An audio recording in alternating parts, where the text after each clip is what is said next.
Bismillahirrahmanirrahim. When Allah subhanahu wa ta'ala is closer to us than our jugular vein, how can we understand when it's said that He descends down during the time of Tahajjud?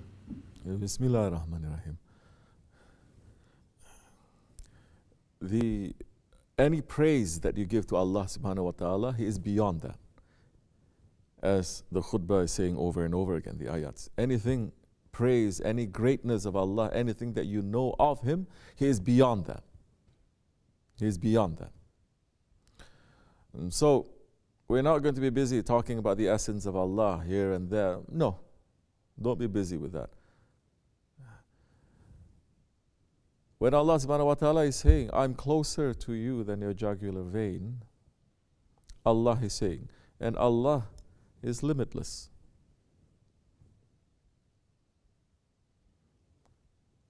So which? The entirety of Allah subhanahu wa ta'ala that is closer to us than our jugular vein? Or His presence? Or His mercy? Or His love? Or His rahmat? When the angels wanted to see Allah subhanahu wa ta'ala, angels knowing that they are going to be destroyed, they cannot even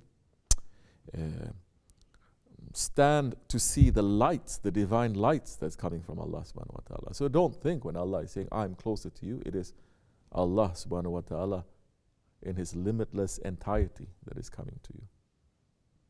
So this is the language saying. When you're saying, for instance, to someone who loves you and you love them, say, I'm with you always. No?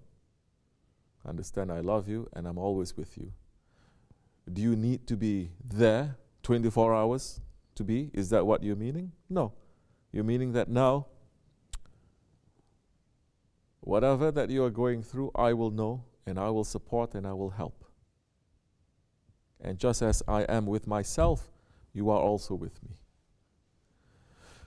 And so, the time of Tahajjud that is coming down, because Allah subhanahu wa ta'ala, now if we're just talking about, let's say a size, if we may say, that He is a size beyond size, a time beyond time, and a place that is beyond place. We cannot even imagine. And whatever that you imagine, Allah is beyond that. To understand now how let me give you one small example. This world, there is this mountain of Kaf. This world is one of thousands of worlds, this world. Then there are 7 layers of the sky, 7 layers of paradise. Let's not talk about 7 layers of paradise. Let's not talk about the arsh. Let's not talk about what happens beyond that. Let's just talk about the mountain of Kaf. Prophet ﷺ is saying, it says, imagine now a limitless desert, limitless as far as your eyes can see, this desert. It says, and you throw a ring into the desert. It says, this ring is your world, and the mountain of Kaf is that limitless desert. And that mountain of Kaf compared to the skies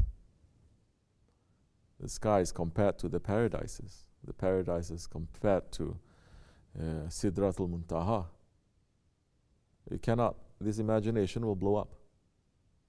This is one of the reasons why Islam is not concentrating on pictures, because it limits your imagination.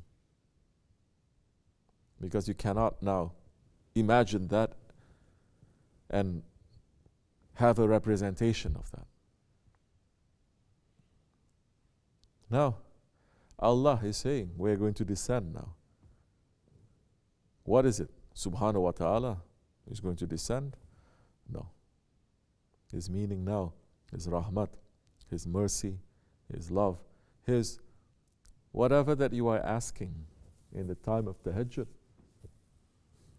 Allah will give. So this is important for people to understand. Whatever you imagine Allah to be. La ilaha illallah. You still have to come to the point of La. Even if you are understanding Allah properly, it is still not Him. You cannot discover. But Allah is saying, come and discover. Every time you move, you're going to discover more. You think you reach somewhere, it is endless. You reach somewhere, it is endless. So that return to Allah subhanahu wa ta'ala, it is an endless journey that doesn't stop after we pass. That is just the beginning of the return back to Allah subhanahu wa ta'ala. Wa min Allahu tawfiq, Fatiha.